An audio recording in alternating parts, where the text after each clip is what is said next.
change in their appearance. Okay, what about macroadenomas? These are the non-secreting tumors, or the FSH and LH secreting tumors that we see. Obviously, they're big tumors. They expand suprasellar up to the optic nerve region. And because of these tumors, you get generally patients present with headaches, vision loss, the classic bitemporal peripheral field loss, the pituitary hormone dysfunction, and rarely do they have cranial nerve abnormalities. When we see cranial nerve abnormalities, we're more inclined to think that the patient had some sort of apoplectic event. It was a sudden change, a very gradual change. You can see this case. The right cavernous sinus is completely filled with tumor. This patient had no cranial nerve deficits because it had happened slowly over time. But you can see the residual pituitary gland is this white streak on the left-hand side, and there comes a point where it just won't work anymore. So that this patient presented with hormone dysfunction and visual field problems, no headaches, and no cranial nerve problems. So surgery. How do we treat these lesions? The bulk of the surgeries now are done transnasal. We still occasionally have to go transcranial for the very unusual cases. The approaches are either a microscopic transnasal approach using a speculum as shown on the left, or now becoming more popular is the endoscopic approach. As time has gone on, I've transitioned from microscopic to endoscopic, probably do about 70% or more of them endoscopically, but still do certain tumors microscopically. This is just a short video of the transnasal endoscopic approach. You can see a tumor here. It's invading over into the left cavernous sinus. Here's coming down on the left side of into the left nostril, on the left side of the septum, kind of opening up the ossia into the sphenoid. Coming over here, now we're in the right nostril, removing a little bit more of the septum in the midline so that the endoscope doesn't get blocked by that septum. And you can see now the sphenoid has been opened. There's the sellar floor, and it's very widened right here. Here's the optical carotid recess, very good landmark to have. And then opening up, because this tumor has been growing over time, the bone over the pituitary area is extremely thin and easily removed. In this case, we're going to remove bone so that we can see over into this left side a little bit better, because we know that it invades up into that region. We're going to be a little bit more aggressive on the left side. But I think the secret to taking pituitary tumors out is make sure you have as wide a bony opening as you can. As long as you stay extradural, you're not going to injure the carotid artery. Only if you penetrate through the dura that you're going to get a carotid artery injury. So here we've got slowly working that loose. Now we're opening up. This lesion was partly cystic, so as we open up the dura, you'll see the cystic fluid exude out here. I tend to do a cruciate opening. Some people do a trapdoor opening, all different kinds of openings. This is a 15 blade, and it looks huge under the endoscope. So now dissecting the tumor capsule away from the inner surface of the dura, and you can see the tumor. The tumor is nice and soft. And most pituitary tumors are soft. The harder tumors are the ones that are firm, and then you're not sure to differentiate it from the normal gland. Becomes a little bit more difficult, and I think that's where having some experience is helpful. This is pretty evident. Now here the tumor's been removed. You can see the nice border of the normal gland off here to the right. Tumor's invading into the cavernous sinus over here on the left-hand side. We kind of pick a little bit at the tumor, but we don't visualize it very well. So in order to try to get a better view, you can take in the 30-degree endoscope. This is a 0-degree endoscope that we've been working through. And here's the 30-degree scope.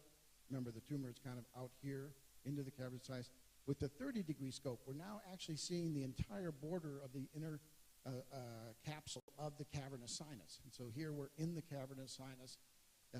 We could not get a complete resection, but a much more aggressive resection actually being so inside the cavernous sinus in that area.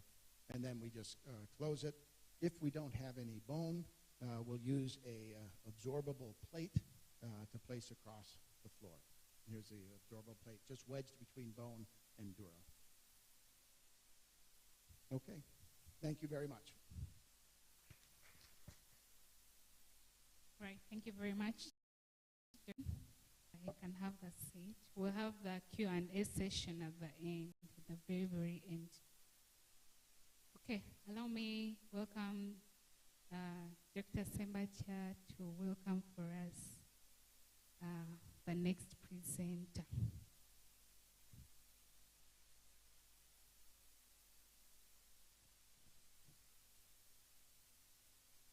Good morning. Allow me to welcome Marisa. For the last 1 year, when we are having some sessions with Dr. Kava, Marisa has been sharing some knowledge with us, so we appreciate that. She's a physician assistant to the Colorado team. You're most welcome, Marisa. Thank you. Please clap for her.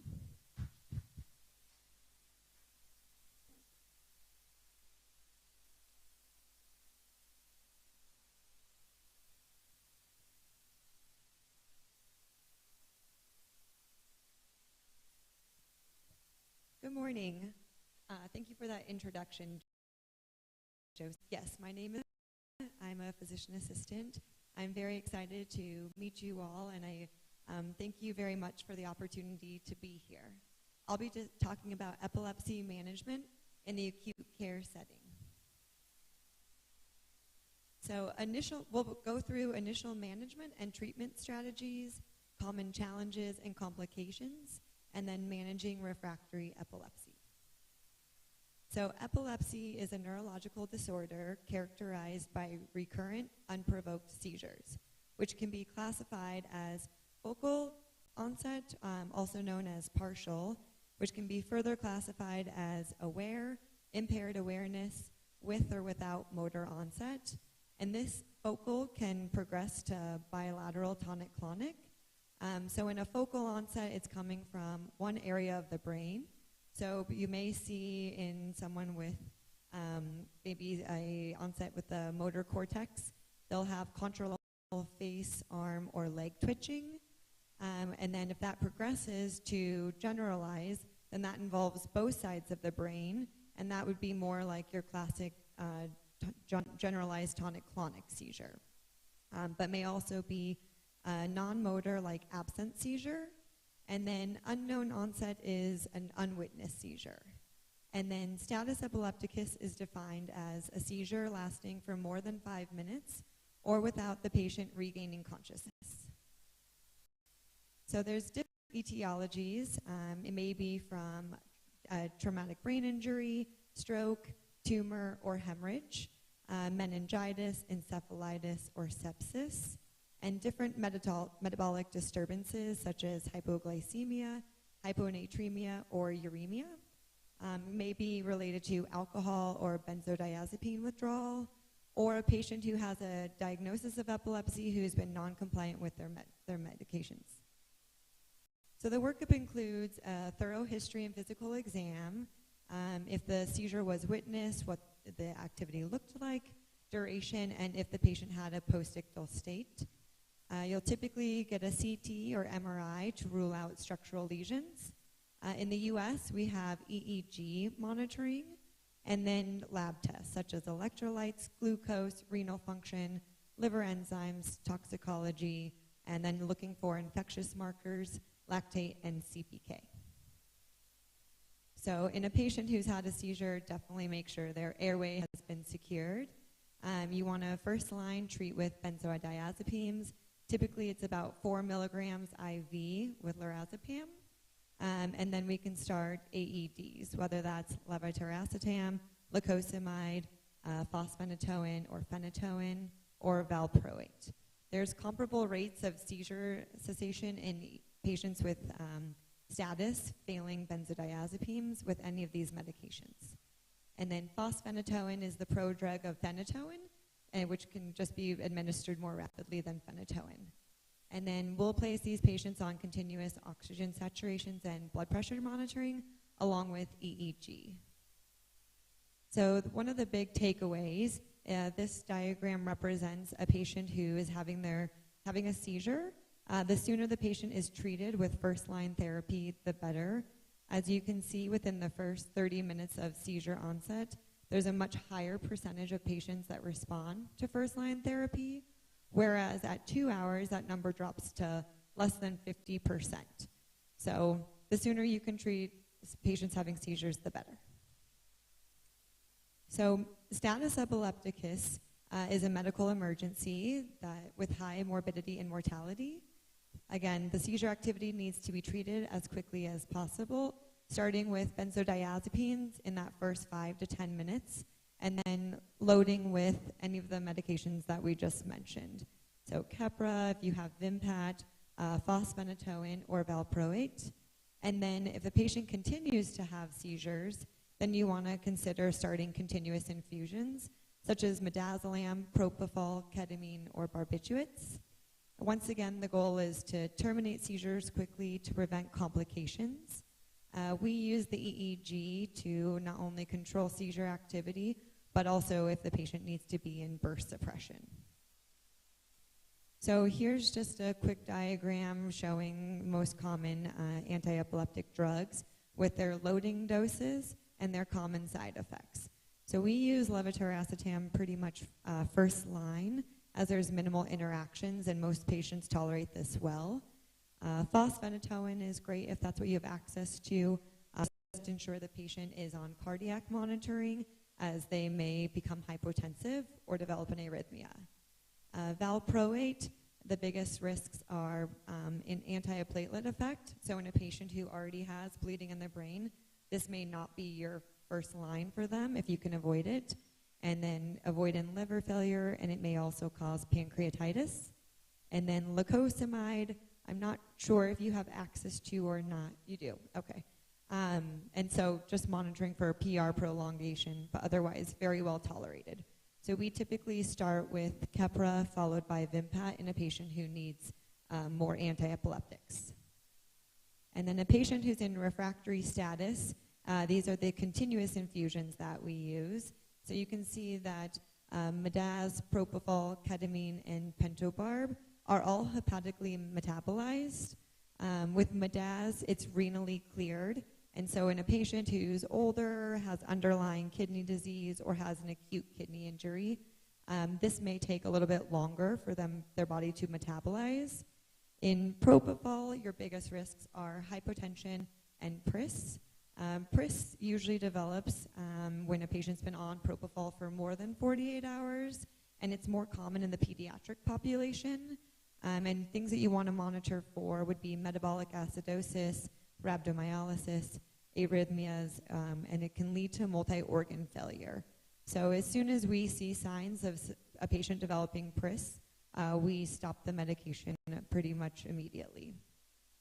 Ketamine actually can have a side effect of hypertension, and so in a patient who is requiring a lot of different anti-epileptics or continuous infusions, adding ketamine can sometimes help us avoid using a pressor, and then just monitor for tachycardia.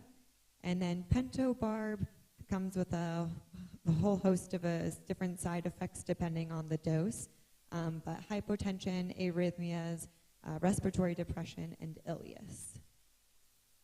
And then, of course, surgical considerations in a patient who has refractory status. If there's a structural lesion, a tumor, cavernoma, cortical dysplasia, then you all as a neurosurgeon would consider resecting that. But in a patient who has medically refractory epilepsy with no underlying lesion, then there's different procedures that can be done, whether that's a lip procedure or a neuromodulation with RNS, DBS, or VNS. In our patients, the most high risk would be a patient with a traumatic brain injury who's post-craniotomy, whether that's a tumor resection or decompression. And in any patient who has subarachnoid hemorrhage, we also start them on seizure prophylaxis. In general, we'll continue anti-epileptics for about 7 days, but a patient who's needed a procedure, any sort of intervention, an EVD, or who's had any seizures during admission will continue that for longer. Another thing to consider is non-convulsive status epilepticus. So this would be a patient whose imaging doesn't correlate with their mental status. We have the ability to place these patients on EEG to evaluate or rule that out. You may also notice some subtle eye twitching or deviation. And once again, you're going to treat this the same way. Sometimes in a patient, if you don't have EEG, you could always treat them as though they may be having non-convulsive status and see if their mental status improves. And then pediatric considerations, very similar to adults. The etiology is a little bit more common with febrile seizures, but may be genetic or metabolic disorders, along with hyponatremia, early in life, hypoparathyroidism, and hypocalcemia. And then you have to consider for abuse as well. Neonatal seizures are often convulsive. First-line emergent treatment is very similar to adults. And then refractory treatment would be with midaz, phenobarbital, or ketamine. And overall, the studies favor midazolam over the midaz and phenobarb over propofol, as there's a high risk of PRIS in the pediatric population. So complications of prolonged seizures would be hypoxia, brain injury, and aspiration pneumonia, cardiac arrhythmias, metabolic acidosis, and death if it's not treated. The prognosis really depends on the underlying cause and the amount of time required for the seizures to be controlled. Nursing considerations, if you're the one at the bedside waiting for the doctor to arrive, you would want to note the patient's actions, the duration of their seizures, and then just know what the side effects of the anti-seizure medications are. You can turn these patients on their side. That will help prevent aspiration pneumonia, or keep the head of bed elevated if you're unable to turn them, placing pads to prevent secondary injury, suctioning as able, but make sure not to place anything into their mouth, supplemental oxygen, and then monitoring the vital signs. And if they don't already have IV access, obtaining that. So in summary, early recognition and treatment of seizures in acute care is critical to avoid secondary brain injury. Delay of therapy reduces the likelihood of seizure termination. Use of EEG and appropriate AEDs to improve outcomes, and then diagnostic workup in parallel to treatment. So again, not waiting to get the information, but if you have a high concern that the patient is having seizures, better to treat than wait. This is just part of our ICU team in Colorado. I thank you all for your time and attention. Thank you very much, Marisa, and I'd like to thank the speakers for being in time. Yeah, we need to keep up the pace to be able to finish our program. And without further ado, I'm going to call Dr. Oman Ryan. We all heard from him yesterday, and yeah, we'll go straight on to a very important topic, mostly seen in pediatrics, and that is hydrocephalus. Right, thank you. Can we clap for him? Good morning.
This is going to be a little whirlwind.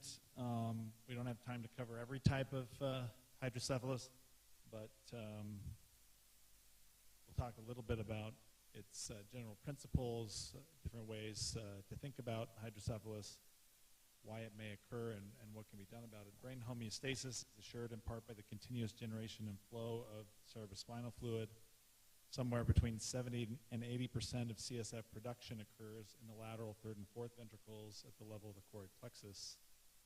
And CSF production and absorption is a cycle that's responsible not only for extracellular ion stability, which is necessary for neurotransmission, but also for the maintenance of a stable intracranial pressure.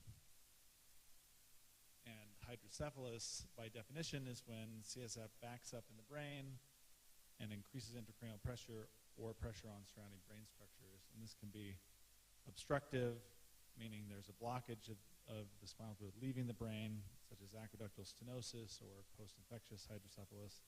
Maybe communicating, which also can be infectious, but communicating can also be CSF overproduction or underabsorption. So in terms of classification, especially on the adult side, communicating hydrocephalus, you can think of there's an obstruction to that flow, so absorption or overproduction, so you don't have that steady, constant flow of spinal fluid through the entire system, specifically in the subarachnoid space, distal to foramen of Luschka and Majandi, can be infectious, post-hemorrhagic, or idiopathic. Obstructive hydrocephalus is defined as obstruction within the ventricular system. So you can have giant cellular masses, colloid cysts, or other cysts of the ventricles, aqueductal stenosis, basilar artery ectasia can cause this at times, Chiari malformations, again, infectious etiologies, or other scarring, multiple shunt revisions, and scarring can lead to obstructive hydrocephalus as well. Normal pressure hydrocephalus, this is an adult onset hydrocephalus, which results in gait apraxia, dementia, and incontinence with typically a normal CSF pressure, dilated ventricles. It's of unknown etiology, and it must be distinguished from other causes of dementia, movement disorders, and ventriculomegaly. Arrested hydrocephalus is a term that I don't fully stand behind in every circumstance. I think it's sometimes used as an excuse for ventriculomegaly, but keep in mind that this is listed as a type of hydrocephalus. Some patients hydrocephalus have their ventricular size unchanged regardless of the presence of the shunt because of the non-functioning one. So if you think of that, arrested hydrocephalus, a lot of neurosurgeons use that incorrectly to say someone has large ventricles, but it's not symptomatic. When in reality, the definition is that the person can have hydrocephalus even if their ventricles don't change in size, whether they're large or small. And being mistaken for ventriculomegaly for other reasons, or that someone does not have a non-functioning shunt even though they do. They have elevated pressure. Isolated fourth ventricle is not very common. Most commonly occurs from patients who've had multiple shunt revisions and get scarring, and the fourth ventricle now no longer communicates with the third ventricle or the basilar cisterns, and you can have prolonged infections through this as well, and most feel that it's caused by adhesions or infected debris that pools down in the basal cisterns. Then there's slit ventricle syndrome. This is lateral ventricles collapse, typically due to overshunting or from subependymal gliosis, and it may lead to intermittent or complete shunt malfunction and result in elevated ICP without ventricular enlargement.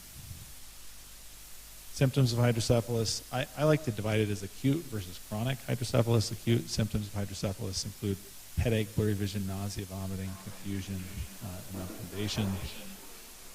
In the chronic setting, it's more common to have more like NPH symptoms, confusion, often confused with dementia, short-term memory problems, urinary incontinence, gait instability, with or without headache. Many of these patients do not have headache with chronic hydrocephalus. Workup, typically you would get a CT of the brain to assess the ventricles and brain parenchyma. If a shunt is present, you may obtain shunt series x-rays to determine if the shunt system itself is fully intact. As they age, they can get brittle and break.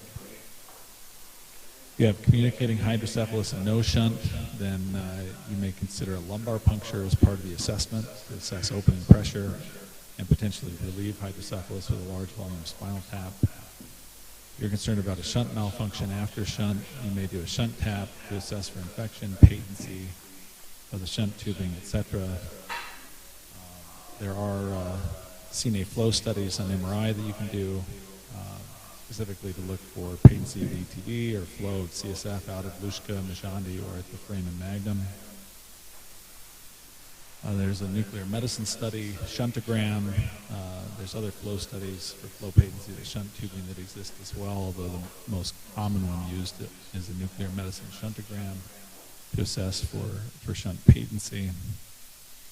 And finally, you can do an intraoperative exploration if there's a high suspicion of malfunction on the workup. Now, not every patient's going to get this complete workup. These are just the possible options that you might consider for a patient on a workup for hydrocephalus. Management in general for communicating hydrocephalus, management is placement of a shunt. Third ventriculostomy may be appropriate for obstructive etiologies, except for the setting of an isolated fourth ventricle. If you have an isolated fourth ventricle, then most commonly it's shunt placement into the fourth ventricle with a ventricular catheter, or an aqueductoplasty, although aqueductoplasty typically has high risk associated with it for neurologic deficit and or closure of the aqueductoplasty, and for that reason most people advocate for just placing a shunt with an isolated fourth ventricle.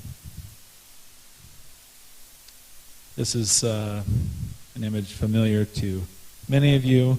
This is a cadaveric specimen showing the fornix looking into the frontal horn of the lateral ventricle, and there's choroid plexus, the thalamostriate vein, and the retractor here is placed against the septum pellucidum. In the third ventricle, as we're considering doing a third ventriculostomy, you have your standard anatomy here. Important looking down at the tuber cinereum or the floor of the third ventricle.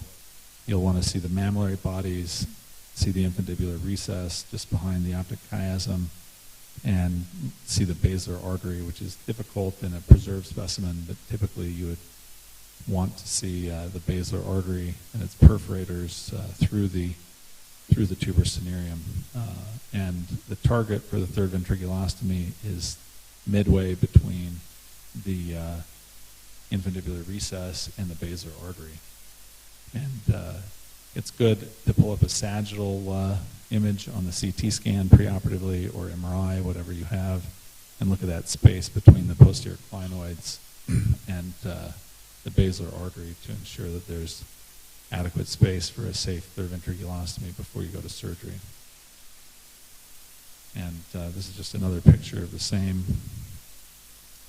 We want to review the steps of a third ventriculostomy. Before I make incision, I make sure everything works, because if you can't see with the endoscope, or you're missing equipment, or the equipment's broken, you can't do a third ventriculostomy. So before I make incision, I make sure that works, because you may have to abort and do a shunt or delay the case. So it's good to make sure everything's in working order. Place the burr hole, access the ventricle, identify foramen Monroe, enter down through to the third ventricle. Don't place any torque on the fornix. Identify the mammillary bodies, infundibular recess, and tuber cinereum. And you see the basilar artery, and my recommendation is if you can see it, great, and then you can miss it. If you can't see it, then you should not perform the procedure. And by being strict to those rules, you can avoid injury to the pontine perforators, which is really the main risk of this procedure, which is low risk, but pretty serious complication that can result in major neurologic deficit, even coma or death if you have that occur.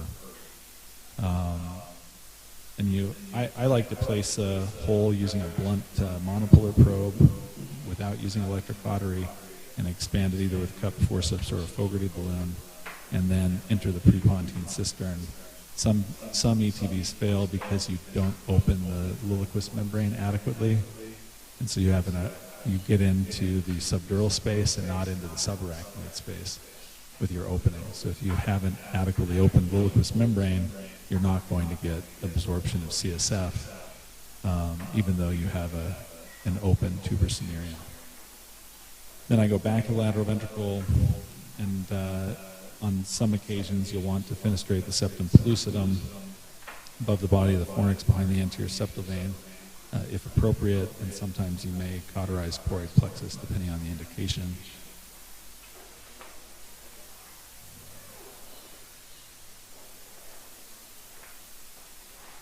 And my slides are not advancing for some reason. Interesting. I'll come out and we'll go back in.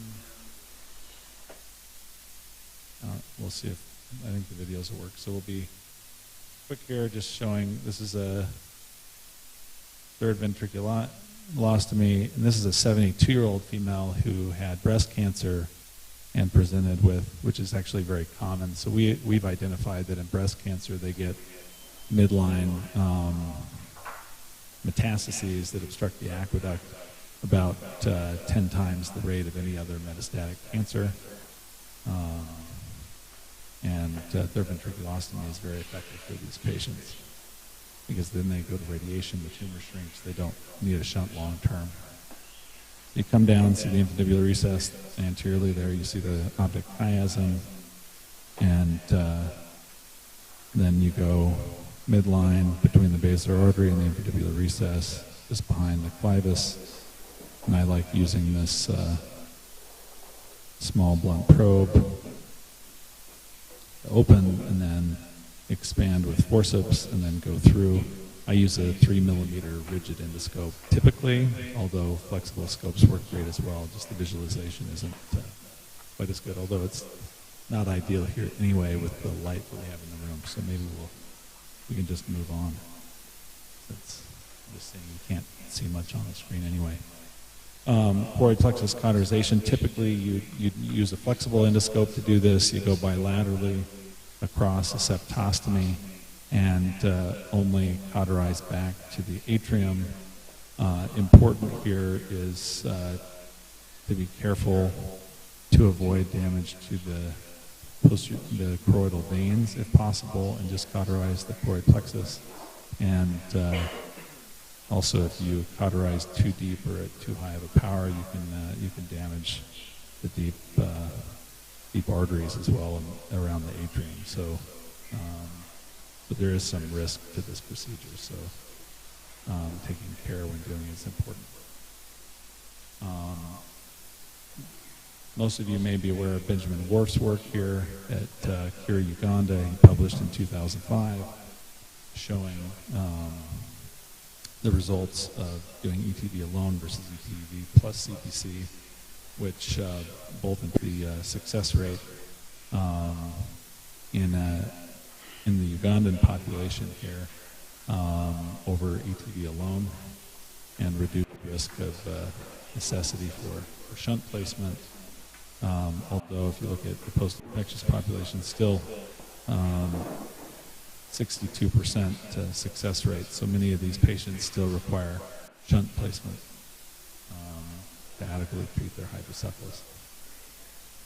So a study was also launched in the United States looking at ETV plus choroid plexus cauterization, which is an interesting thing, showing that research that starts in low and middle income countries can translate to change in practice even in the developed world. I think that's an important point to recognize, that you have very important things to tell the world about from your institution and from your country to help us better understand medicine and pathology and appropriate treatment.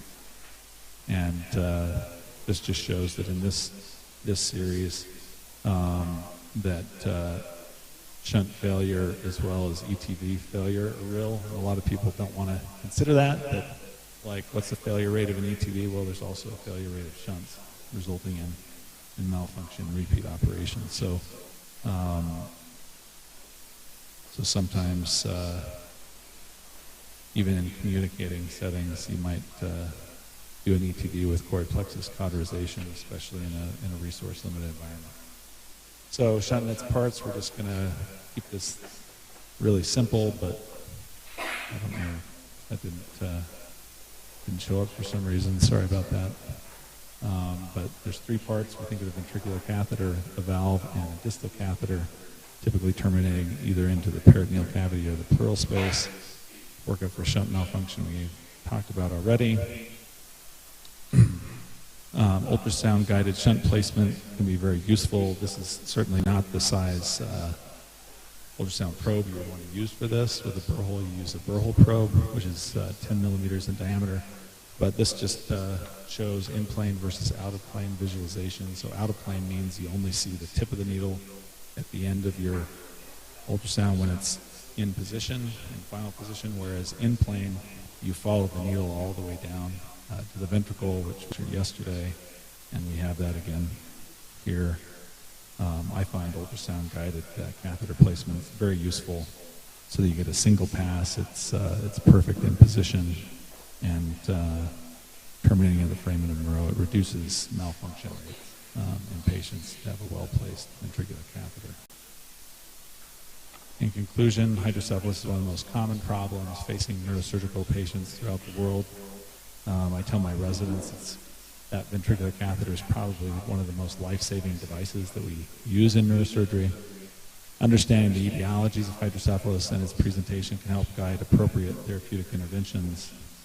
Thank you very much. Thank you very much, Dr. Ryan. I'm going to invite Dr. Kevin again to take us through tumors again. Tumors are so many, and we're still talking about tumors. And so we're giving them in breaks so that you're not confused and you don't get to sleep off while listening to this tumor and the other tumor. So we're going to talk about the CPA tumors. Those are the cerebropontine angle tumors. And Dr. Kevin, you're welcome once again.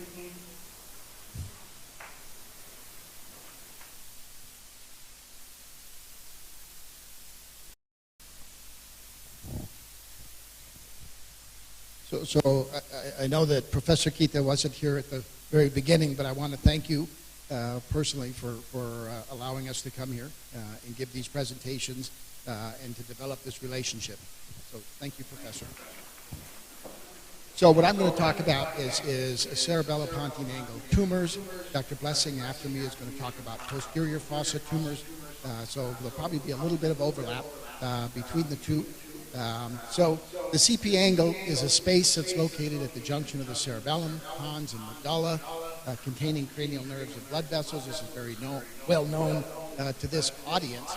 And Rotan, who's, I think everybody's familiar with Rotan's wonderful drawings and pictures, kind of divided the CP angle into three different sections. The first section was superiorly around cranial nerve 5. The nerve was cranial nerve 5. The blood vessel was the superior cerebellar artery, and the vein was the superior petrosal vein. So that was one complex. The middle complex consisted of cranial nerves 7 and 8. The anterior inferior cerebellar artery is an artery involved in that. There's no real venous, major venous anatomy in that area, but the flocculus of the cerebellum is a marker for that region as you're coming down, exposing the area. And then there's the third complex inferiorly, which was cranial nerves 9, 10, and 11, and they're involved with the posterior inferior cerebellar artery type. Again, there's no discrete venous anatomy to be concerned about in that area. We talk about corridors, and I don't know how well this shows up on your right-hand side. Because of these three sort of complexes, there's 4 corridors to reaching the posterior fossa if you have to go deep to the cranial nerves. There's a superior corridor, which is between the tentorium and cranial nerve 5. There's kind of the upper mid corridor, which is between cranial nerve 5 and 7 and 8. And as you go deep to that area, you're going to find cranial nerve 6 in that region. There's the corridor that's just below 7 and 8, but above 9, 10, and 11. And then there's the inferior corridor, which is down below cranial nerves 9 and 10, and you're really working along the branches of cranial nerve 11 and cranial nerve 12. So there's kind of those 4 corridors if you have to go deep to those cranial nerves. This, I won't dwell on this. This is just a view of that area. I've reversed the picture a little bit. On your right-hand side is where the brainstem is. On the left-hand side is the internal auditory canal. But you can see the complexity in that CP angle in all the cranial nerves. Tumors obviously occur in this area, and that's what we're going to focus on. The common tumors in the CP angle are, number 1 by far and away, are vestibular schwannomas. Also used to be referred to as acoustic neuromas. We're going to talk about that. Meningiomas, epidermoid cysts, arachnoid cysts, and we see metastases to the CP angle, but not quite as often, I think, as to the posterior fossa in general, and Dr. Blessing will talk about that more. There's a nice mnemonic that I like to use for remembering lesions in the CP angle, and that's the word SAME, S-A-M-E. S refers to schwannomas, which is by far and away the most common. A refers to arachnoid cyst, occasionally aneurysm. You always have to keep that in mind, that there's an aneurysm of pica or the rest in that region. Meningioma for M, occasionally metastases, and the final, the E, stands for epidermoid, less commonly ependymomas and choroid plexus papillomas. This is just a demonstration that if you took, in this article, they took 9 tumors that had occurred in the CP angle. 7 of the 9 will be schwannomas. So by far and away, most commonly of the 8th cranial nerve, but you'll see schwannomas of the 5th nerve and the facial nerve, the 7th nerve. 1 out of 9 would be a meningioma. 1 out of 9 would be an epidermoid cyst, or even less than that. Kind of it falls off at that point after meningioma and schwannoma, but you get the mets, the gliomas, arachnoid cysts, glomus tumors. So this is an example of a 45-year-old gentleman who presented with hearing loss, has a 5-centimeter left CP angle mass. It enhances following contrast administration, except for a portion of it in the internal auditory canal. It compresses the pons and the 4th ventricle, and obviously the differential at this point is vestibular schwannoma, facial nerve schwannoma, meningioma, metastatic tumor, and even lymphoma, which we didn't talk too much about. But as you look at this, you can see one characteristic that you don't see in the others. And here you see widening of the internal auditory meatus. And that pretty much tells you that this is a schwannoma when you see that widening. Meningiomas can span the IAC, but they won't actually widen the IAC. So this, in fact, was a schwannoma. Schwannomas are 5 to 10% of all CNS tumors. They're benign. They're slow growing.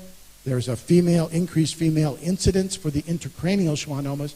There's an increased male incidence for spinal cord schwannomas. Usually a 30 to 60-year-old age group. In patients with neurofibromatosis, you'll see acoustic neuromas at a much younger age. They involve, where do acoustic neuromas arise from? And we're going to talk a little bit more about that, from the inferior vestibular nerve, almost all of the time. The majority of these are sporadic. There are some associated with NF2. The proper term now is vestibular schwannoma. They occur from the inferior vestibular nerve. They don't occur from the acoustic nerve, so they shouldn't be called acoustic neuromas, and they're not neurofibromas. So vestibular schwannomas is the best term. The goal in treatment of vestibular schwannomas is preservation of the facial nerve and preservation of hearing if you can do it. Clinical presentation: hearing loss, tinnitus, vertigo, dizziness, facial numbness, and headaches. MRI scan with contrast is really the gold standard. CT scan is good for bony involvement, and you can see the widening of the IAC with the CT scan. Audiometry is very important. Do they have useful hearing or not? The 50-50 rule. Is their hearing less than 50 decibels? Have they lost 50% of their speech discrimination?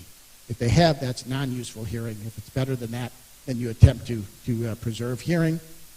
Here's an example of a very small acoustic neuroma within the canal, shown on your right, pre-contrast, on your left pre-contrast, and on the right after contrast. This is a sort of lesion that we would watch with serial imaging. This sort of lesion, when you see this in the posterior fossa, this is a patient with NF until proven otherwise. The cranial nerve of 5, there's a schwannoma of cranial nerve 5, 8 on both sides, bilateral vestibular schwannomas. Here in this review, they took 139 patients with acoustic neuromas. 91% occurred from the inferior vestibular nerve, 6% from the superior vestibular nerve, 1.3% from the cochlear nerve, and 1.3% from the facial nerve. So by far and away, it's going to arise from that inferior vestibular nerve. Very important to know the anatomy of the cranial nerve 7 and 8 as they go into the internal auditory canal. Facial nerve, shown here, always lies anteriorly and superiorly. So if you're coming in from a retrosigmoid approach, it's going to be up, it's going to be in front of you and up at the top. Below that is the cochlear nerve, and then behind that is the superior vestibular nerve and the inferior vestibular nerve, which is usually the origin of the tumor itself. So coming in a posterior fossa retrosigmoid approach, you're going to come at it on the vestibular nerve side. You often hear about Coues classification for schwannomas. Coues class 1 is a purely intercanalicular tumor, as shown in the description. Coues class 2 is a tumor that extends out into the subarachnoid space. Coues grade 3 is a tumor that touches the brainstem but does not compress it, and a Coues grade 4 is one that actually compresses the brainstem. And this is important classification when you're predicting the incidence of facial nerve injury and the ability to preserve hearing. Very difficult to preserve hearing in a Coues grade 3 or a Coues grade 4. Surgical approaches for a schwannoma, acoustic neuroma, are retrosigmoid approach, a translabyrinthine approach. If you do a translabyrinthine approach, you're automatically sacrificing hearing at that point, or the hearing has already gone. And then there's a middle fossa approach that you can use for small tumors within the canal itself. So meningiomas, that's the second most common tumor, rises from the meninges, often compressing adjacent structures, typically slow growing, may cause cranial nerve deficit. This is a picture of what we usually see. A lot of the times meningiomas, as shown in the second picture here, arise behind the 7 and 8 nerve complex. It's pretty clear that they've got a broad base along the dura of the posterior petrous ridge, which you wouldn't see with an acoustic neuroma. Occasionally, as shown in the middle right picture, is these tumors can actually bridge across the IAC, so it becomes very difficult to discern, is this an acoustic neuroma, is this a meningioma? And if you see that broad base along the dura, it kind of angles you more towards a meningioma. Approaches for meningiomas, a little bit different. You can do the retrosigmoid approach, which is probably the most common, which is what you do for acoustic neuromas. You can do also, though, an anterior petrosectomy or a posterior petrosectomy, depending on exactly its location. And finally, the last is the epidermoid cyst. It's a congenital lesion composed of keratin and cholesterol, may cause cranial nerve compression, has a very characteristic MRI finding. Difficulty with epidermoid cysts is it look like CSF. So it's sometimes very difficult to discern it from the CSF. However, if you do a diffusion-weighted image, this is a patient of ours that we operated on a couple of weeks ago, you can see that the diffusion-weighted imaging shows this thing lighting up. This is a fairly small epidermoid cyst, but she presented with hemifacial spasm. And that hemifacial spasm was getting worse over the preceding 12 months. Picture here in the posterior fossa everything right there, that's all the epidermoid cyst on the posterior aspect of 7 and 8. I apologize, didn't get a picture after we took it out. I should have. But it was really wrapped around 7 and 8, and she's had relief with decompression of that tumor. They do have a tendency to recur. So management strategy for all of these tumors is observation. If they're small and asymptomatic, we would not recommend surgery. Microsurgical resection for larger symptomatic lesions. And lesions that are less than 2 centimeters in size, you can consider radiosurgery, either gamma knife or linear accelerator radiosurgery. Complications of treatment of any of these CP angle tumors are hearing loss, facial nerve injury, CSF leaks, brainstem compression, and hydrocephalus. Prognosis really depends on the tumor size, the type, and the treatment. Vestibular schwannomas, prognosis is good with early intervention. Meningiomas, it can be very variable. They have a high incidence of recurrence, and obviously if they're atypical or grade 2, they're going to recur. So in conclusion, CP angle tumors are diverse in presentation and management. Early diagnosis improves outcome, and a multidisciplinary approach is very essential. So thank you. Thank you very much, Dr. Kevin. Are we still awake? Are we still attentive? All right. I'm going to invite Dr. Sembacha to invite for us Dr. Blessing. Good morning once again. We welcome the next speaker. It's Dr. Blessing Michael Talemwa. He's a specialist skull-base and cerebrovascular surgeon at Timberland Regional Referral Hospital with special interest in neuro-oncology, neurovascular lesions, and epilepsy surgery. You're most welcome, Dr. Blessing. Thank you very much, Dr. Sembacha, and thank you so much, Daphne. Especially Daphne, we are very happy as a division of neurosurgery to have the Department of Pediatrics. Dr. Daphne is a pediatrician, so, and we very closely interact. Actually, they supply us lots of clients, just like we're going to see hydrocephalus, lots of neurotube defects, and oncology as well. So we're very happy that your team is here from the pediatrics, as well as the radiology department, and other departments. I think medicine is here. So basically, the topics we're discussing today are, cutting across. We've had several consults back and forth from all these departments. So I think Professor Kevin had already done a little bit of posterior fossa decompression, tumor presentation, so the CP angle. We'll just start with a small recap of a posterior fossa anatomy.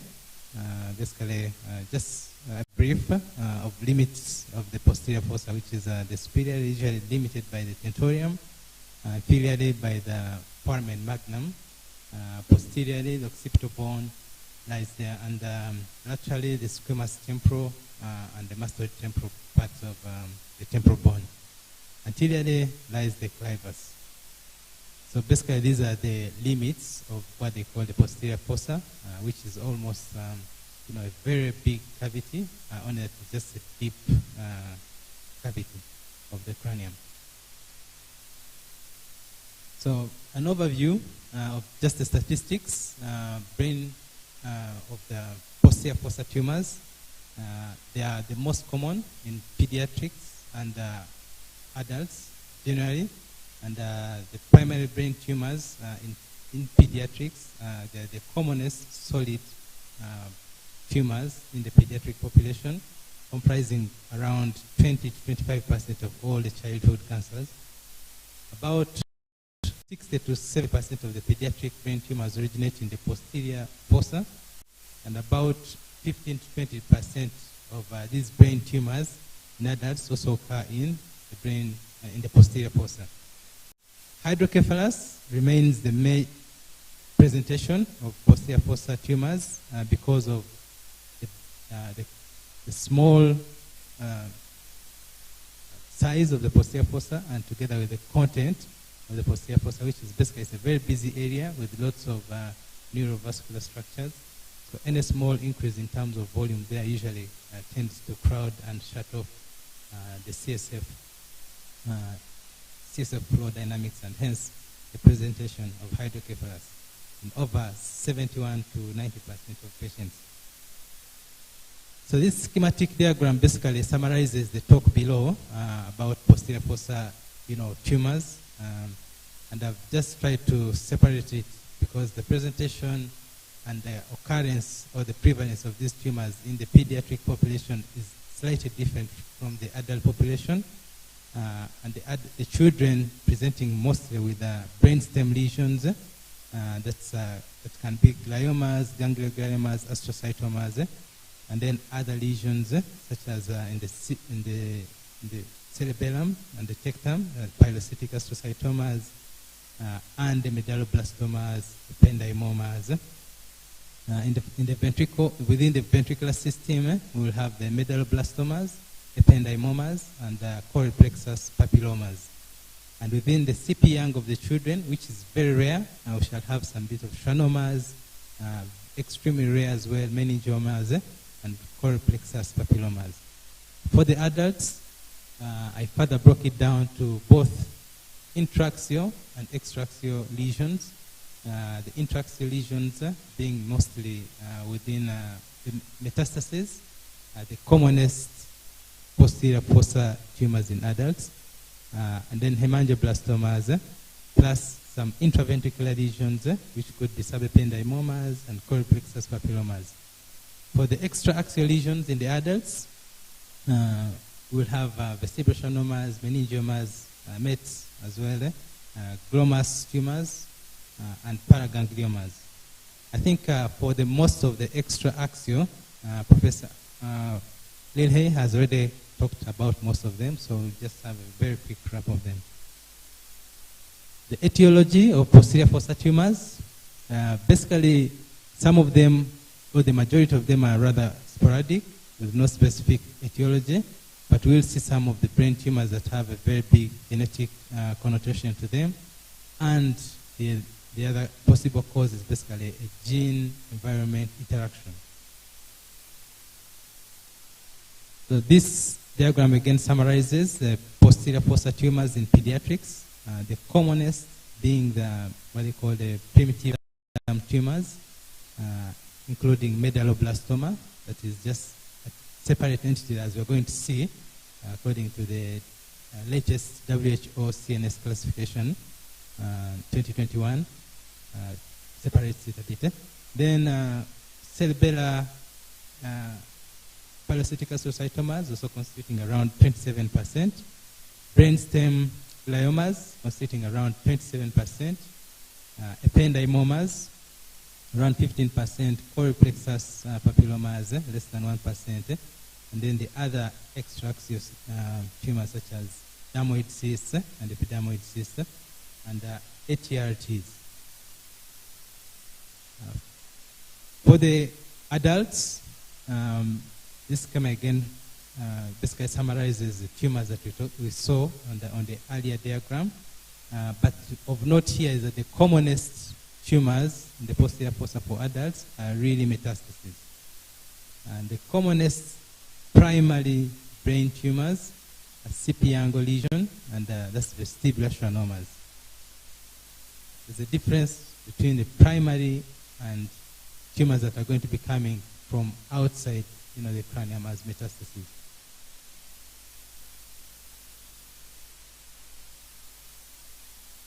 That's what we just talked about. So posterior fossa tumors, the clinical symptoms. Basically, this is going to be a summary of all the presentation of all tumors that are going to be in the posterior fossa. We're going to discuss down.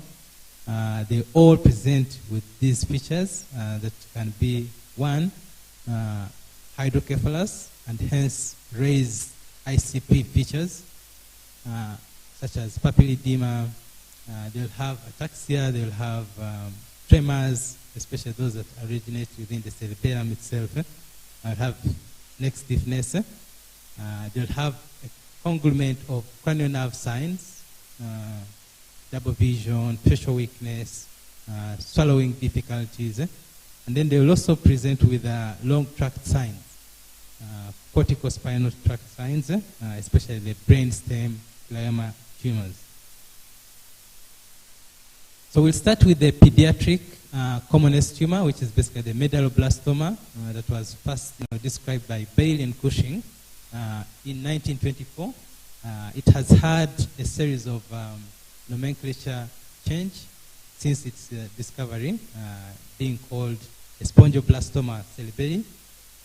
The cells of origin, according to the WHO PNET, so the static group, which is from the external granular layer of the cerebellum, that occur as remnant cells of the external granular layer of the cerebellum. And then the dynamic. The dynamic is basically from neuroprogenitor cells that are undifferentiated and actually migrate from the superior medullary verum and into the fourth ventricle. So these are the two possible cells of origin. So we talked about the WHO CNS tumor classification 2021, which is the 5th edition, that tries to separate medulloblastoma as a separate or a different entity from the other PNETs, and the other PNETs being, classed as tumors that are histologically indistinguishable from medulloblastomas, but occurring outside the cerebellum. Medulloblastomas will have several subtypes that we're going to look at briefly, such as medulloblastoma that is histologically the different medulloblastoma that is molecularly well defined, medulloblastoma that is of the wild type, and also there's a further immunohistochemical classification according to the latest WHO classification of CNS tumors that has further given these tumors statuses such as the WNT and sonic hedgehog activation and the TP53, wild type. And all these molecular classification or molecular markers have a connotation on terms of the treatment and outcome, aside from the histological type, knowing that basically the anaplastic subtype of the medulloblastoma has the poorest prognosis, whereas the desmoplastic has, the fairer prognosis. So they constitute 12% of all PNETs, and the most common is in children, like we said, constituting over 30%.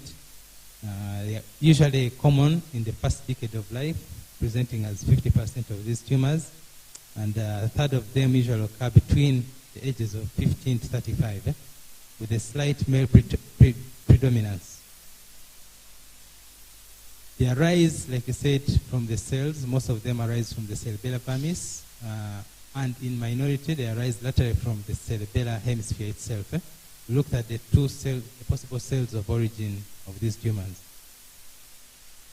So several of them are associated with specific syndromes, such as the Golin syndrome, Charcot syndrome, Lee-Fraumeni syndrome, and the Rubinstein-Tybee syndrome, among the causes. The commonest genetic abnormality that has been noticed with medulloblastoma is the loss of the chromosome 17p that is observed in over 50% of the cases. But we can have 1q, 7, 22, 11, 10, and the commonest, which is 17. So medulloblastoma has a very strong propensity to metastasize in the subarachnoid space. So diagnosis of a medulloblastoma should be followed with scanning of the whole neuroaxis. The imaging Usually on the CT scan, there appears a mass arising from the vermis of the cerebellum, resulting in usually a first fourth ventricle. They're usually hyperdense on a CT scan with a bit of central necrosis in over around 40 to 50% of the tumors. Calcifications are usually seen in 10 to 20% of cases, and enhancement in over 90% of cases. On the MRI, usually the hypointense to gray matter and the contrast enhanced in over 90%, and surrounding edema usually is a common presentation. MR spectroscopy usually reveals elevated choline, N-acetyl aspartate, and may show a little bit of tauline peaks. So these are again images basically to show medulloblastoma. The one on the extreme left is a CT scan that shows a hyperdense lesion, usually originating from the roof of the fourth ventricle, and the very contrast enhancing on the extreme right image. Histologically, like we've seen in the earlier slide, there are subtypes, which is basically the medulloblastoma is the extensive nodularity, which is the most common. Desmoplastic nodular medulloblastoma, which has the most fairer prognosis, and the anaplastic medulloblastoma, which has the worst prognosis, and then a large cell medulloblastoma.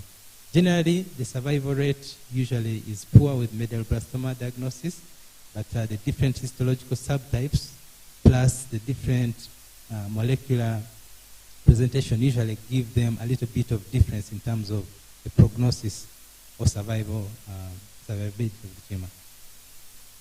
That's a histological slide, as you've seen, and the most sine qua non is basically with the histological appearance of medulloblastoma is the presence of homarite rosettes. That usually once you see these, almost confirmative of a medulloblastoma. So like we said, they have a high propensity to have drop metastasis. So usually from your point of view, then you have to image the whole spine, and usually around 11 to 71% show their dissemination already at the first diagnosis. And once you do the surgery as well, there's a very high, you can metastasize this tumor through the CSF. So usually 2 weeks after the surgery, you need to image the spine as well, with surveillance images of around 3 to 6 months. Several classifications, but the commonest, the Chang classification, basically looks at two things: the size of the tumor itself, plus the metastasis stage of the tumor. So the size can be, less than 3 centimeters and above the 3 centimeters, staged as shown in the slide. Risks stratification for medulloblastomas. So they're usually a standard risk, and then there's the high risk. So for the standard risk, usually have a good prognosis as compared to the high risk. And usually they will depend on two things. One, the gross total resection of the tumor, and the absence of tumor cells within the CSF. Usually 5-year survival is more than 5%, and progression-free survival is around 50%. For the high risk, usually when there is a very big residue of the tumor, post-surgery that's around more than 1.5 centimeters, is a very high risk. When there's dissemination in the CSF, these carry worse prognosis with the 5-year survival usually less than 35 to 50%. So the management algorithm, this slide basically summarizes what you do or how you manage a patient that you've diagnosed with a medulloblastoma. And it's going to pretty much depend for the pediatrics on the age, if they are more than 3 years, if they are less than 3 years. So more than 3 years, again, you stratify them according to the high risk or the poor risk, and then the standard risk. And then less than 3 years, usually the mainstay of treatment is chemotherapy after surgery, and later you can always do radiotherapy after 3 years, just because of trying to avoid the neurocognitive side effects of the radiation. So the prognosticators for medulloblastoma at the age like we've seen, less than 3 years, you tend to do worse than the ones that are 3 years and above. And then the extent of tumor resection. The gross tumor resection is very important because with the residuals, you basically change the risk status of the patient to a poor risk if you have more than 1.5 centimeter cube of tumor as a residue. So the other thing is if it is just a localized disease vis-a-vis a metastasized disease, so the localized carrying better prognosis. And then the standard risk, usually 70 to 80%, 5-year survival, with a high risk having less than 50%. Next, we talk about metastasis as the next commonest posterior fossa tumor. And we look at usually 16% of all these contributing to solitary brain tumors are METs. And the primary sources of these tumors, the biggest contributors being the lung, that contributes over 44% of brain mets, the breast, 10%, and then the kidneys, 7%, GI, 6%, melanomas, and then the other 10 basically undetermined pathologies. Those images basically show the most typical location of metastatic disease, which is usually at the gray-white matter border because of the end capillaries that usually are in this region of the brain. The pathology basically is usually a round cannonball appearance with it can be either solid or cystic, usually carries significant edema around it. For the age, basically it occurs majorly in more than 40 years old patients, very extremely rarely in younger children. And the site is basically the gray-white matter borders. MRI and CT scan appearance is basically, they are usually contrast enhancing. They could be solid. They carry a lot of brain edema around them. And the management of metastatic disease basically revolves around the goals of the treatment of this disease. One is basically to establish a primary, which you can always do by doing a whole body scan, maybe PET scan, or a CT chest abdominal pelvis. And two, to establish, to relieve neurological symptoms.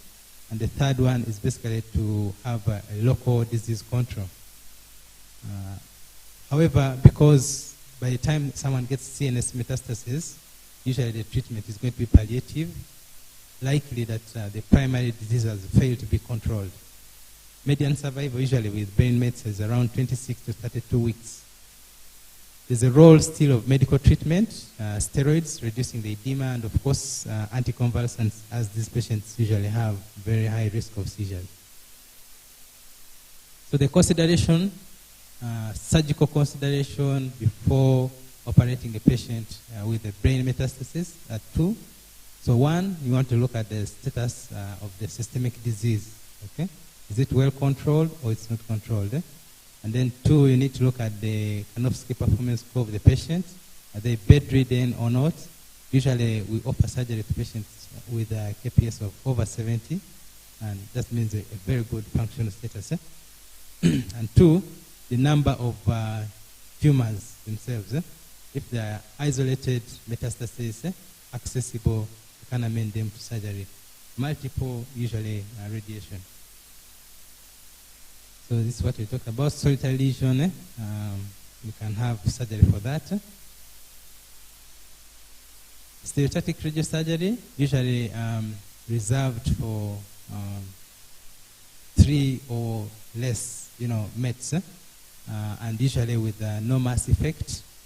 The advantage being that it basically involves no surgery, so no hemorrhage, no infection, no mechanical spread of the tumors. The disadvantage is you don't get a histological proof of what tumor it is if you cannot get a primary outside the brain. So this again is a schema of basically management of brain metastasis that can be either medical or management, control disease versus extensive systemic disease. For the extensive systemic disease, basically you do whole brain radiotherapy. And then for the controlled disease, you can have, if it's a single met, you can amend it to surgery and it's surgically accessible. If there are around 1 to 3 mets, then you can do stereotactic radiosurgery.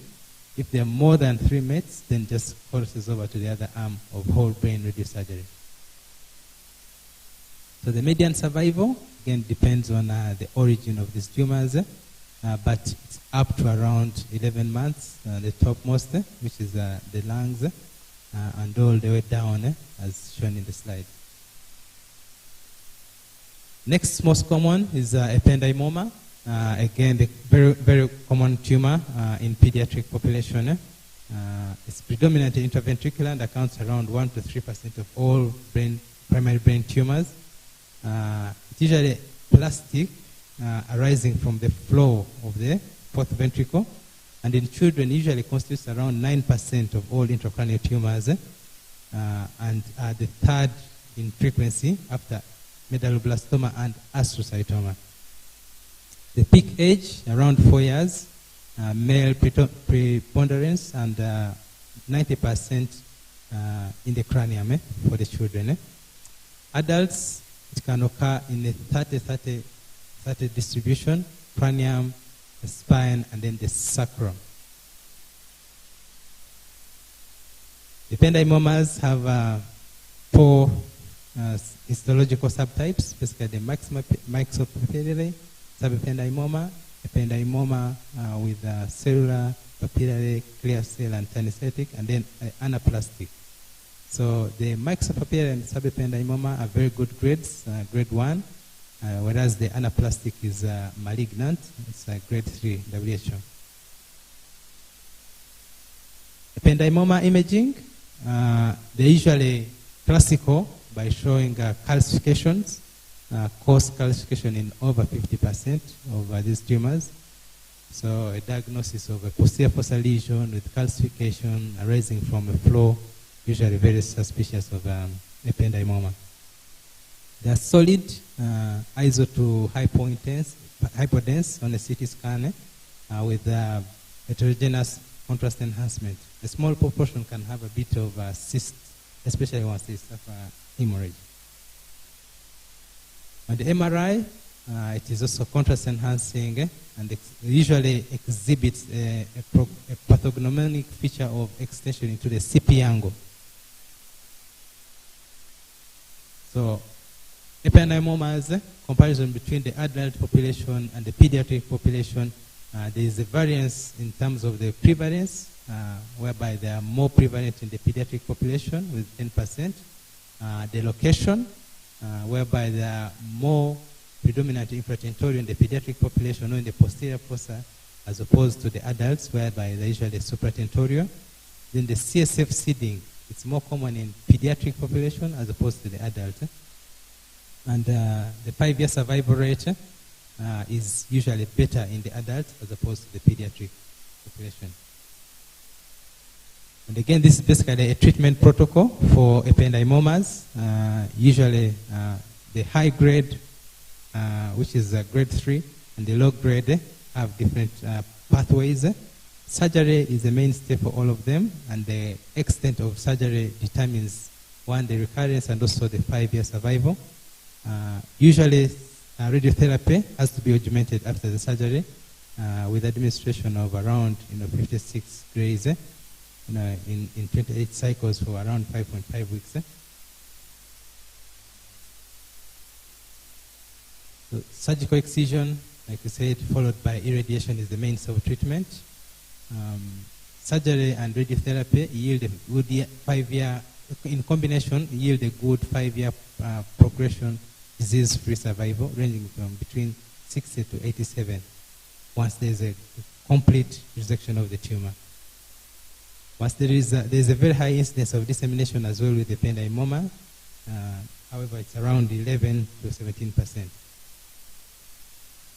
So intraoperative, like we said, it arises from the floor. Staging, there's no conventional staging criteria, just like the medulloblastomas that aids in terms of the surgery. Post-op MRI usually again at 48 hours to rule out mets. So the role of radiotherapy in ependymoma is very critical. Once you have a histological diagnosis after surgery, these patients have to be subjected to radiation if you want to have some good control and good survivability. Usually to the tune of around 4,500, 5,600 grays that are administered in total. Stereotactic radiosurgery is still an option with patients with residual unresectable tumors or a recurrent tumor that is unresectable. Chemotherapy, very important in less than 3-year-old. Cerebellar pilocytic astrocytoma is another tumor that is most prevalent again in the pediatric population, accounting for over 10 to 20% of the pediatric brain tumors. Pilocytic astrocytoma is the most common of the cerebellar astrocytomas, and with a mean age or presentation of around 6 to 8 years. It's rarely found in children under 1 year, and rarely again found in adults over 40 years. It's benign, so it carries a very good prognosis with over 94% survivability at 10 years. The most common astrocytoma in the pediatric is the JPA, or the juvenile pilocytic astrocytoma, which is also a low-grade tumor, grade 1. So like we said, they're divided into two. So a pilocytic astrocytoma, which is a grade 1, carries good diagnosis. Then the diffuse astrocytomas, which are considered maybe a grade 2, usually around 15 to 35% of the astrocytoma, the cerebellar astrocytomas. The symptoms, we looked at them earlier, basically of all posterior fossa tumors. The origin usually is midline in nature, over 30% of these tumors, and it extends into the cerebellar hemispheres. 25% are solid. Gross total defines cure with these tumors because most of them low grade. Tumors that are non-surgically accessible, then stereotactic radiosurgery has a role. The imaging, usually mixed. The contrast-enhancing mass with a non-enhancing cyst and an enhancing neuronodule in over 20% of these tumors. The mass has a necrotic center in some over 16% of these tumors. And on MRI, it usually has T1 iso to hypo-intense solid component compared to adjacent brain, and they're usually hyper-intense on T2. Again, this is basically to show a cyst and an enhancing neuronodule that is usually characteristic for these astrocytomas. Surgery, in the terms of treatment, basically defines cure, and it's the treatment of choice. Resection of the neuronodule is key. Once you just drain the cyst and leave the neuronodule, usually recurrence is a common thing. Now, resection of the cyst wall is usually controversial. You can either leave the wall. It doesn't really cause any recurrence risk. However, if you can potentially take it without damage, it will be preferred. Radiotherapy is usually avoided as surgery is usually sufficient. So, and the long-term prognosis is definitely defined by the extent of surgery and the presence of maybe brainstem invasion. The other is basically brainstem tumors that are also form a significant percentage of tumors in the posterior fossa. And I've just subdivided them to gliomas, gangliogliomas, and astrocytomas. The brainstem gliomas basically can be in the midbrain pons and the medulla, However, the majority are usually pontine. 15% of all brain tumors they constitute, and constitute around 75% in the pediatric population, and 25% in the adults. The median age of presentation usually around for pediatric 6.5, 75% in pediatrics patients less than 20 years of age.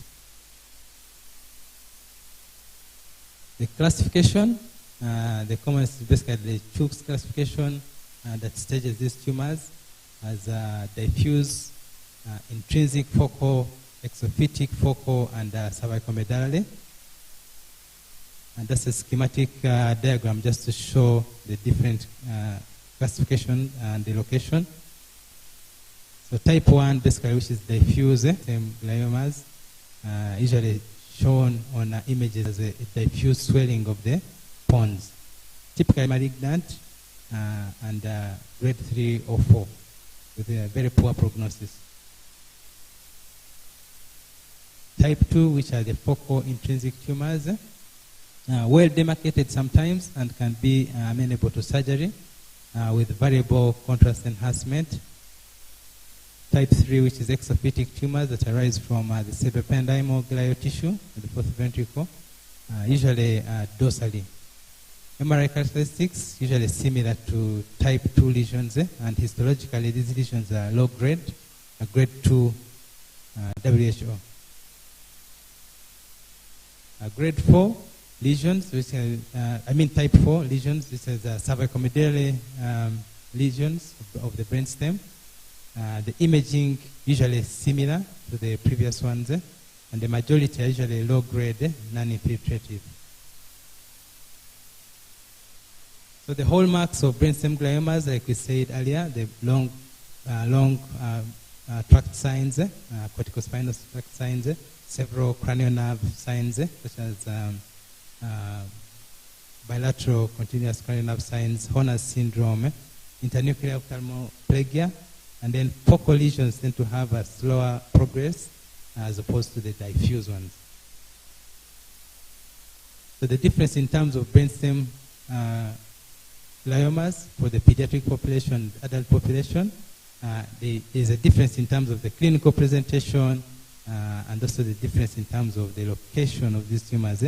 The commonest in the pediatric is usually pyramidal weakness in over 83.1%, cranial nerve signs, raised ICP in over 20%, usually rapid onset.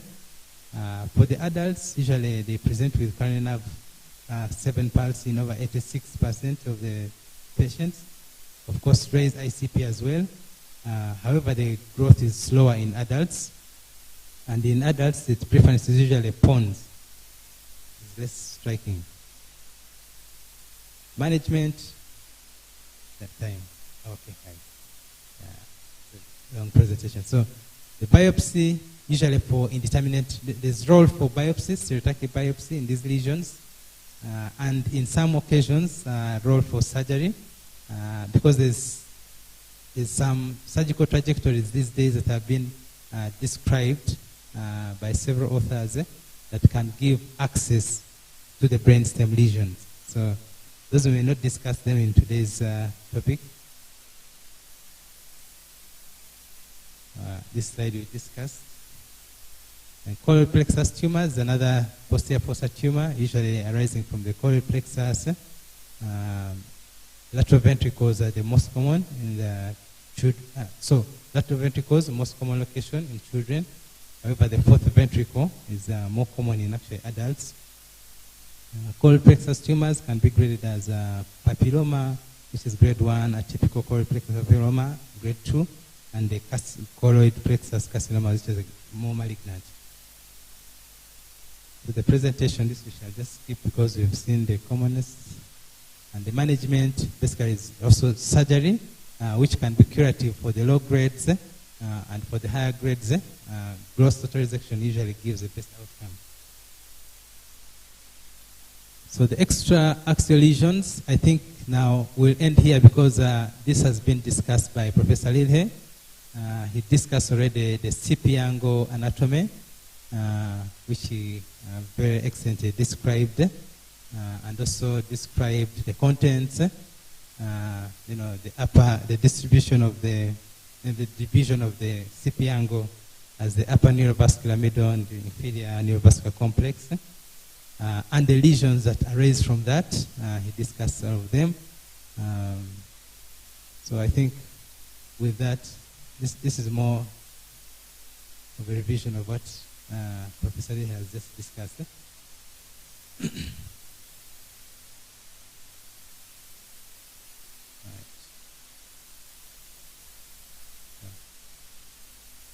Okay, with that, basically we come to the end of this presentation.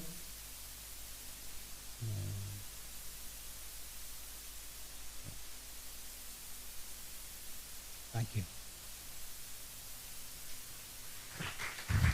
Thank you very much, Dr. Blessing. Another round of applause to Dr. Blessing. CNS tumors are the commonest cancers in children, if you didn't know. But we see more of the leukemias and what on our wards because of diagnostic challenges, maybe. And so after this lecture, maybe we should look out for them a lot more. Thank you very much. Please, I understand that this lecture has been a bit long and so much English, my seatmates were telling me. But we are almost coming to the end. I would request for your patience, a little bit more patience. And the people that are coming to present are going to summarize as well. We have 2 to go, and then we shall have the Q&A session, just a few of them, and then we continue to the hospital after that. So the coming presenters will try and be as quick as possible. Allow me invite Dr. Noah Setuba. He's a senior COSEXA Neurosurgery Fellow at MRRH Regional Referral and the pioneer. He's also the member of Neurosurgery Association of Uganda to present to us acute spinal disorders.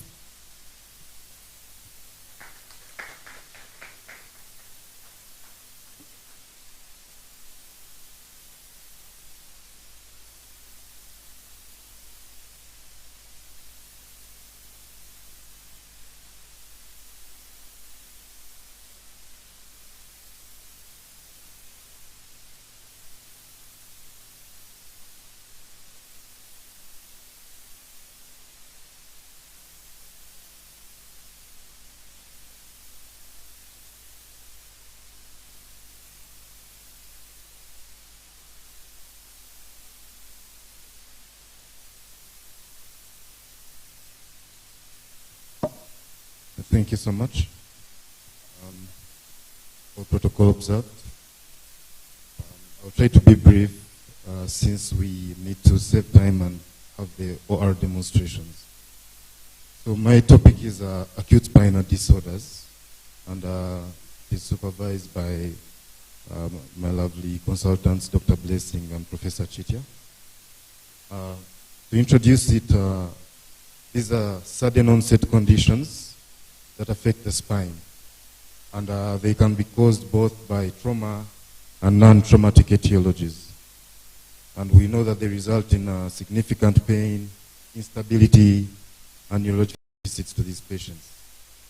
And we also know that early recognition and treatment are key in preventing long-term complications and improving outcomes of the patients.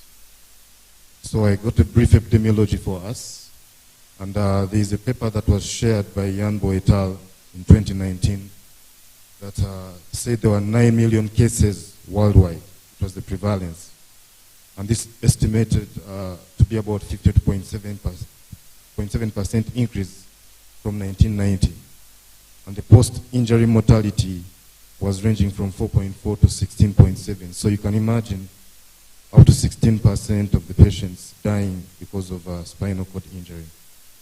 And also in a paper shared by Bekele in 2023, low and middle income countries experienced up to 130 cases per million.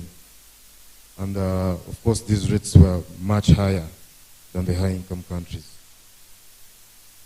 So in the relevant anatomy, which is really just a refresher for us, because I think we know this, we've got we divide the bony anatomy into the cervical, thoracic, lumbar, sacral, and the coccygeal segments with the curvatures as we remember them. I will not go so much into detail because I know we know this.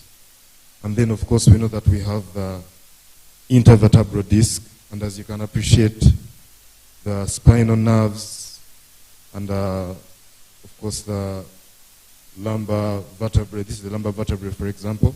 So we've got the vertebral body, we've got the discs in between, we've got the cord itself, and we've got the spinal nerves. So you can imagine so many things can happen that would compromise the cord at this point. This was just a cross-section reminding us that just similar to the brain tissue, we've got the gray matter, the white matter. On the ventral aspect, we've got motor neurons, and then sensory neurons on the dorsal aspect. And still to remind us that we have tracts that carry information from the brain down to the rest of the body. Some are ascending, shown in blue here, others are descending, and others are mixed. And we can always go back and memorize these if we need to.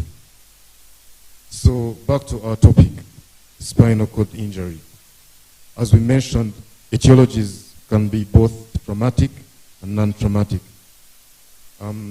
We've all experienced patients who have had falls from heights, patients who have been involved in car accidents, sports injuries, rugby, name it, diving accidents, trampoline accidents, gunshots and stab wounds, and the list goes on. This is just something I just picked out because we've seen some of these injuries occurring in the most bizarre circumstances. Even in the operating room during intubation, you can get a traumatic spine injury. And then, of course, we've got the non-traumatic causes, which could be congenital, things like the spinal dysraphisms, a Chiari malformation can present with acute symptoms. We've got genetic disorders, things like spinal muscular atrophy, Friedreich's ataxia, hereditary spastic paraplegia. Degenerative spine diseases can also present with acute symptoms.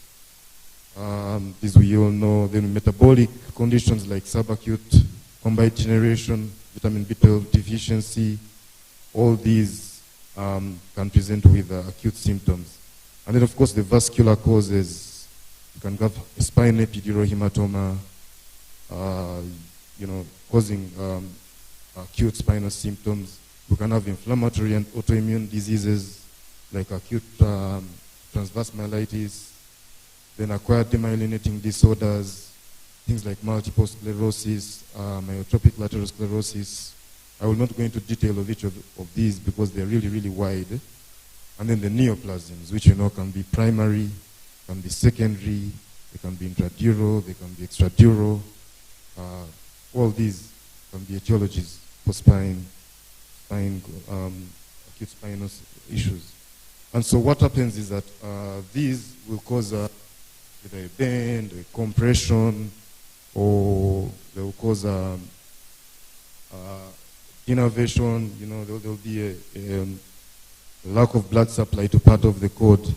And then it will still go through the same pathophysiology, like we know, primary injury, and then the secondary injury where we have cytokine infiltration, inflammatory changes.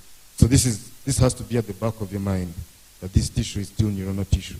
So any of those will still give us the same kind of pathology. In the clinical presentation, we know we have from cervical down to the coccygeal really. So the symptoms will vary and depend on the severity and the location of the injury. Most importantly, many of our patients present with acute pain, or muscle weakness, or paralysis, or loss of sensation. So the quadriplegia, paraplegia, triplegia are kind of the standard kind of way we describe these kind of motor deficits. And then we know that they also present with autonomic dysfunction, which can include sexual problems and so many other autonomic dysfunctions as per the level of injury. And then in the presentation still, we have spinal cord syndromes that have been labeled based on the presentations that we see. The first one on the top my right, that's the brown sequard, which is really due to hemisection of the cord.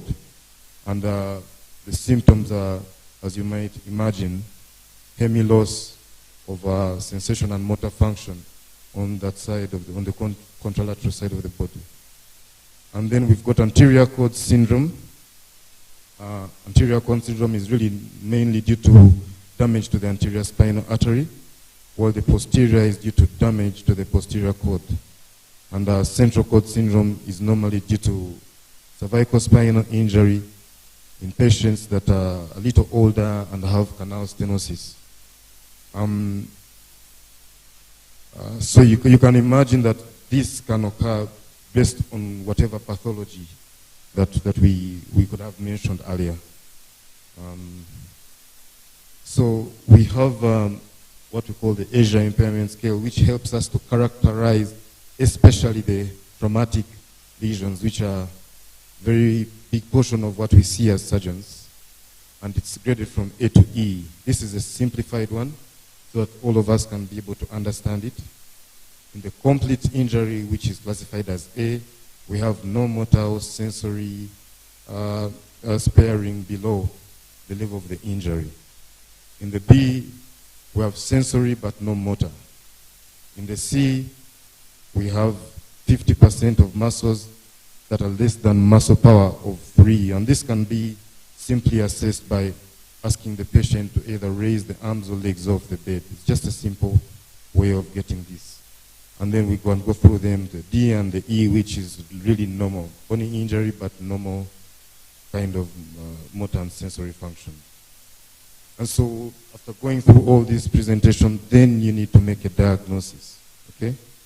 So we have various modalities that we can use to make a diagnosis of these acute spinal cord lesions. The first one is, of course, the simple plain X-ray, which can be taken in both lateral and sometimes AP views. So what I have here is what would be a normal C-spine X-ray. We have to be able to appreciate these lines, the anterior vertebral, posterior vertebral, spinal lamina, interspinous, and we need to be able to appreciate the 7 vertebrae. You can do X-rays not only for the C-spine, but also for the thoracic and lumbar spine. But I just chose this as an example. And on the left side, we have an abnormal X-ray where we really see that one of the vertebrae has moved over onto another. Okay? So you can tell so many other pathologies on X-ray, including changes to the bone, you know, fractures, obvious fractures of the bodies, you know, and things of the kind. So that is just one of the modalities. Then we have a CT scan. The CT scan, of course, is going to give us a little bit of better resolution. On the right side, my right, we have a normal CT scan with the same lines we saw on the X-rays, anterior vertebral, posterior vertebral, spinal lamina, interspinous. And then we have an abnormal CT scan that is showing spondylolisthesis. Okay? We can see so many other pathologies on the CT, but this is just one that I chose for demonstration purposes. And then we can have MRI as well, and as you can appreciate, the MRI gives us much better resolution of the soft tissue. So when we come to some of these other pathologies like tumors or like bleeding inside the spinal canal, So the MRI will be very useful in giving us much better resolution for these. And as we can imagine, it also will help us look at pathologies like this disc prolapse, the image labeled abnormal spine MRI. Like I said, still about the MRI, we have these two images. This was a patient with metastatic lung cancer, and as we can see, the image on the left is a T2 weighted, which shows the CSF as a bright signal. And then on the yellow arrow shows that hyperintense lesion that seems to be actually expanding the cord. And then on the right is a T1 weighted. But we also have those metastases, the orange arrow. So it's just to show you how versatile the MRI can be when it comes to diagnosing, especially the spinal cord lesions themselves, non-bony lesions.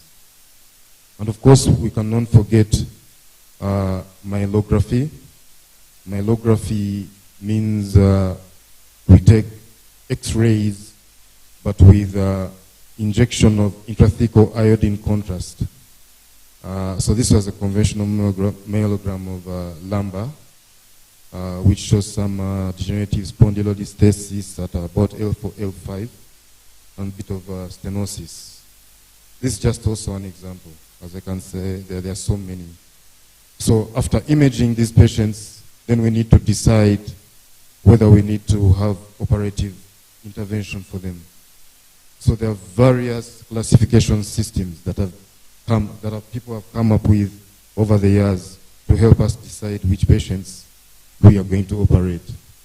So one of them is the AO, relatively new. I think it was described around 2018. Has shown reproducibility in 2020 there was a study done. So it aims to classify these injuries into morphology based on where. So you find that C1 and C2 and C3 are classified as upper cervical, and then we've got the lower cervical, and then we've got the thoracic, and then the lumbar. I'm not going to go into details of each, type 1, type A, B, type C, 1, 2, and 3. This is information that can be very easily found. But like I said, we have the subaxial for the C4 to C7, and then we've got the thoracolumbar classification, still AO, and then we even have the sacral classification for AO. That's just one of the classification systems. And after classifying these injuries, decisions are made best. One, they help us to communicate to other people, and then to make decisions on how we can operate these patients. The other classification is T-LICS, and S-LICS. Slightly different from the AO. This one classifies them according to morphology, integrity of posterior ligamentum complex, and then the neurological status. And still, the need for surgery will be predicted by a score, whereby 0 to 3 might be non-surgical, 4 might be surgeon's choice, and greater than 4 is obviously surgical. So this was a slide that I attempted to just show in terms of morphology, where we can have a compression, a burst, translation, or a distraction. So you need to look at the images more and more often to be able to really memorize and understand them. And like I said, there's the T-LIC and the S-LIC, which is slightly different, but still similar predictability of the need for surgery. We have another model called the Dennis 3-column model.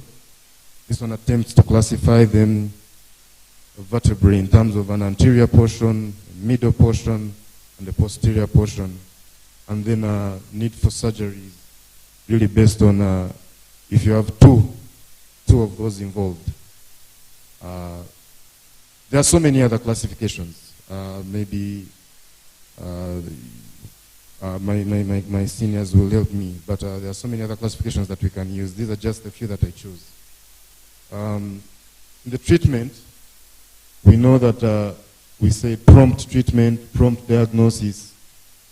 In the emergency phase, we really need adequate initial stabilization. We can start high-dose steroids, especially for traumatic injuries.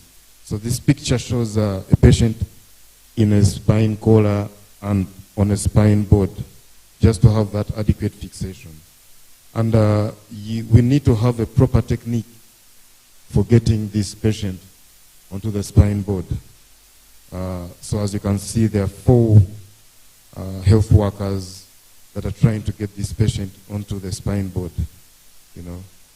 So they hold at different levels. I will not go through this. Maybe it will be demonstrated in person sometime.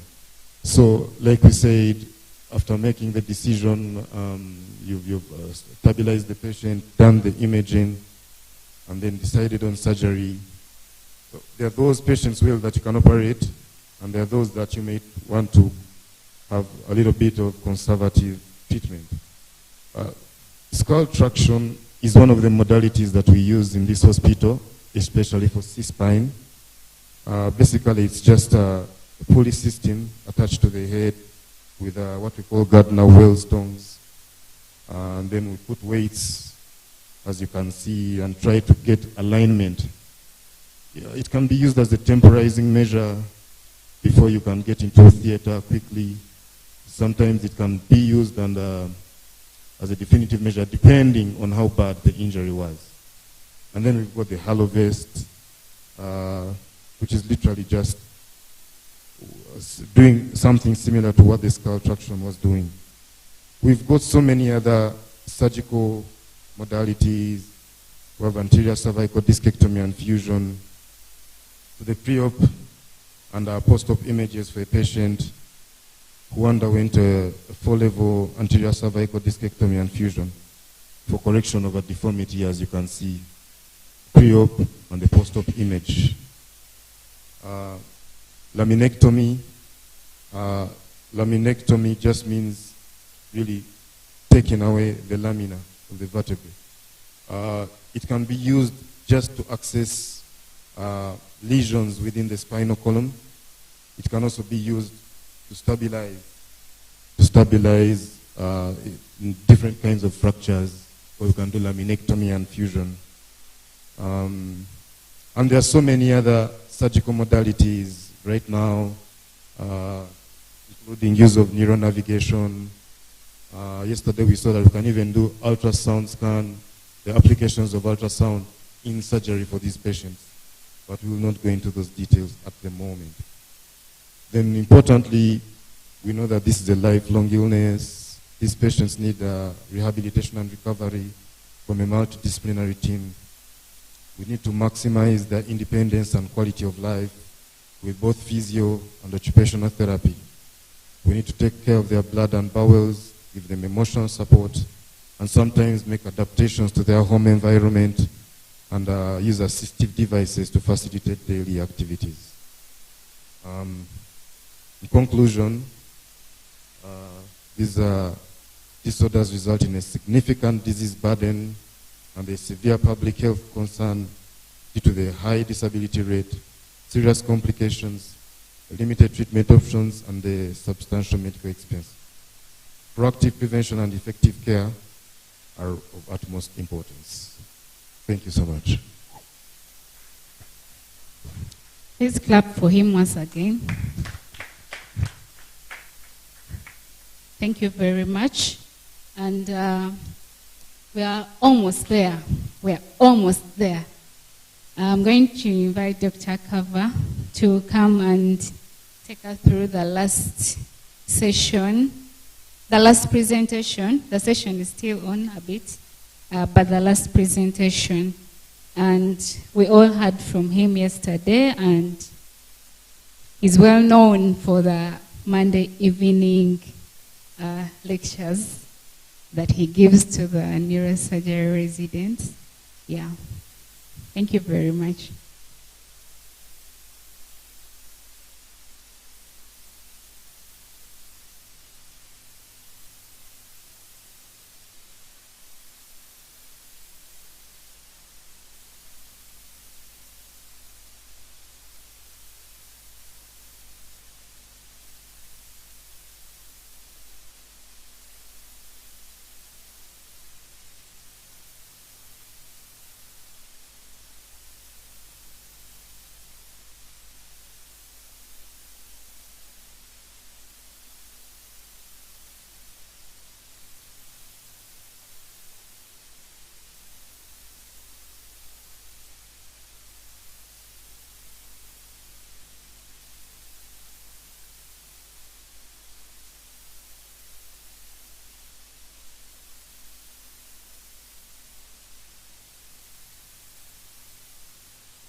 Hi, good morning. We're going to quickly talk about a little bit of the acute management of aneurysmal and suprarenal hemorrhage. Just a quick case, 47-year-old patient arrived with the worst headache of her life, global headache with rapidly progressive GCS. As I always say, manage your airway first. For all the residents, you always know, manage the airway first. And GCS continued to decline, and the patient was also taking blood thinners, and the blood pressure was quite elevated. Not the worst that we've seen, but it's still quite elevated. So, and you can see basically the pattern of suprarenal hemorrhage secondary to an aneurysmal rupture. So when the patient arrived, obviously diagnostics are the most important thing in order to see, after your airway is secure, what else needs to be done. In this particular case, an ACOM aneurysm was detected, and these four parameters are the most important that need to be taken into consideration when the patient is in the acute phase of suprarenal hemorrhage. Blood pressure control, reversal of any anticoagulation that the patient may have been receiving, identifying the vascular lesion and fixing it as soon as possible, and also control of the ICP. In this particular case, a patient, it doesn't apply necessarily here, but whatever you have to reverse the coagulopathy, use it, right? If you have plasma and vitamin K, fine, you can use that. In the US, we have other resources. We use sometimes PCC. We used to use Andexa, but that has been taken off the market temporarily for now by the FDA. You guys are very familiar, with these scales. They're basically the most important one, the Hon and Hess, that allows us to communicate the prognosis of this affection to the patient's families.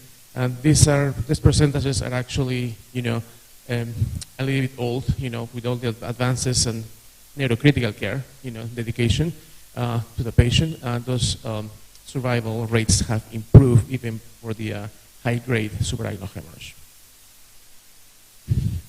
So the patient gets to the, let's say, to the ICU here. Joseph is waiting for the patient right there. The patient is already intubated, and these are the vital signs. Another patient that he notices that at that point is of sedation, has weak corneal gag and cough, no oculocephalic reflex, and there is an extensor posturing in 4 limbs. So that's very worrisome, definitely, in terms of this patient having an increase in the cranial pressure. So at that particular puncture, he probably is going to hyperventilate the patient, he's going to give hyperosmolar therapy, and he's going to, continue with the supportive care. And then maybe considering placing a ventriculostomy for CSF diversion, and then start making the plans for the securing of the vascular lesion. Another thing to take into consideration, and that's why we try to fix these vascular lesions in the first 24 hours, like in Colorado, is for the high rate of rebleeding. But of course, when the resources are not available, supportive care until the patient improves and waits for the surgical clipping probably is the best thing to do. For blood pressure control, we usually aim for less than 140.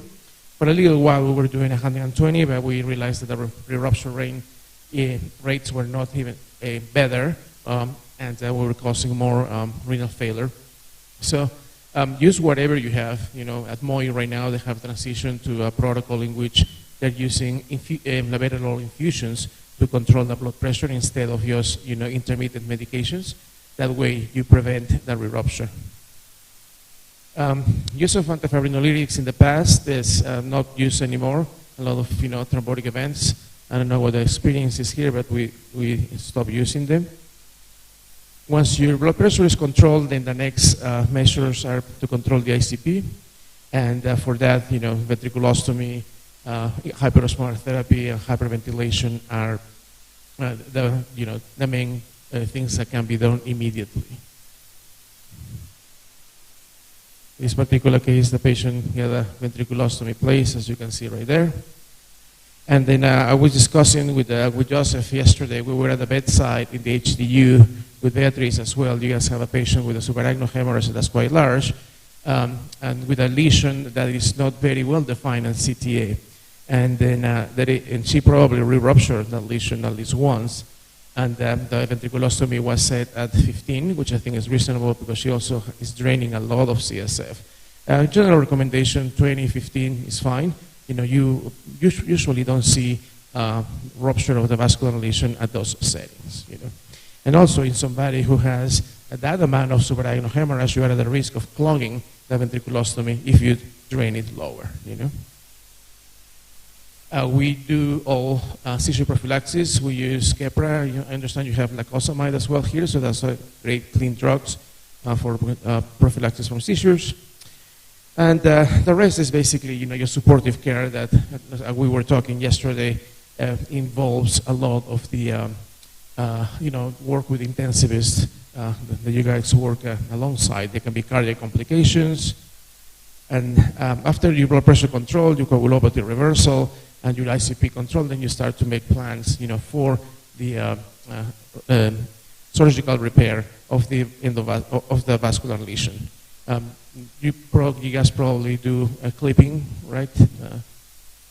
Clipping, and that's the paramount. There's an example of clipping there. Now there is some endovascular techniques that also can be used, and I'm showing there. MOI in Dar es Salaam, now they are starting to do endovascular coilings, with the support of our department, and they are developing, a program for that as well. So those are the 4 things: blood pressure control, correction of the coagulopathy, control of the ICP, and securement of the vascular lesion. Thank you. Thank you very much. Please clap again for him for summarizing for us. And we are almost there. I'm going to invite Professor David Jitia to come in front, and Professor Kevin. Yeah, you do not have a presentation, but I have a surprise for you.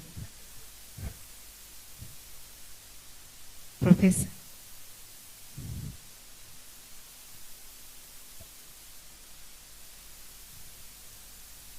You cannot clap for Professor.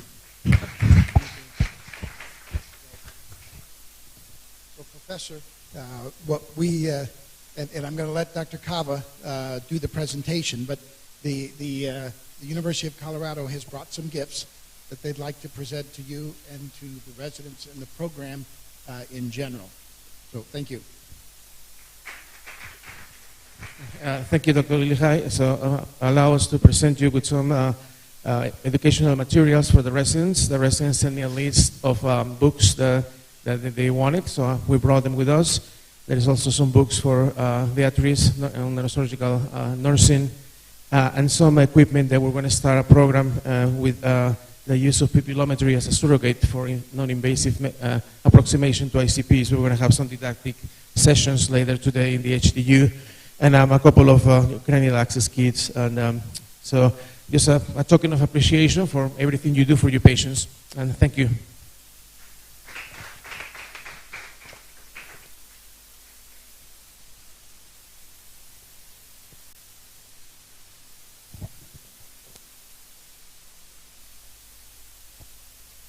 Yes, we brought these gifts, I think, after doing several Monday lectures with you all, kind of learning what some of your barriers were and how we could help.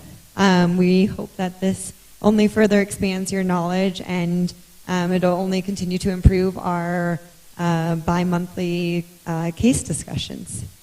Thank you for having us. So thank you very much once again for coming to Uganda and to Mbarara, the whole way from US to Mbarara. And not only have you given us the knowledge, current knowledge, but again you are giving us gifts to enhance our knowledge. And they are all geared towards improving medical services. And I must say that we are fully engaged. We are fully engaged in the delivery of clinical services. We are fully engaged in research. We haven't been able to show the research we do. Next time when you come, we shall show the research we do. And we are involved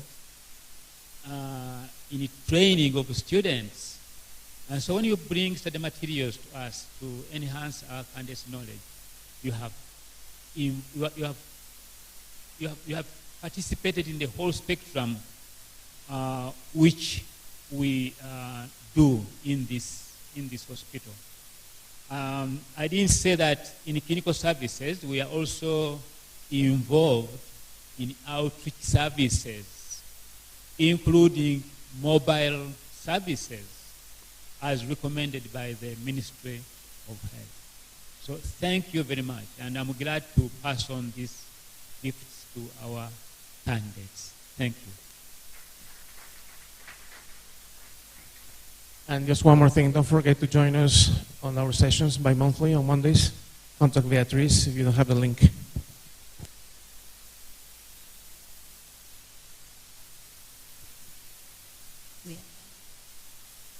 All right, thank you very much. Another round of applause for our visitors from the University of Colorado, for all the gifts, for always supporting the Neurosurgical Division.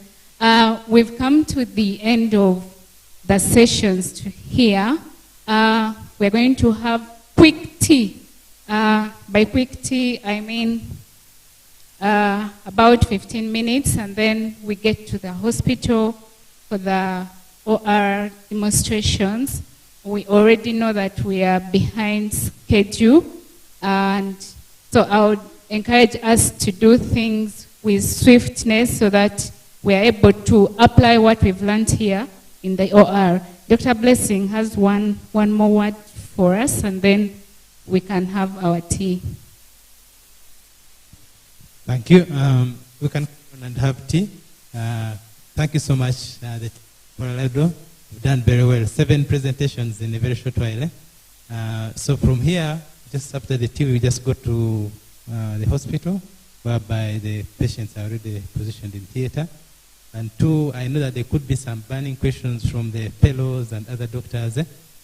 Just because of time, we may not have a question session. However, you can feel free to ask the presenters in the hospital or whenever you meet them. Thank you. Access.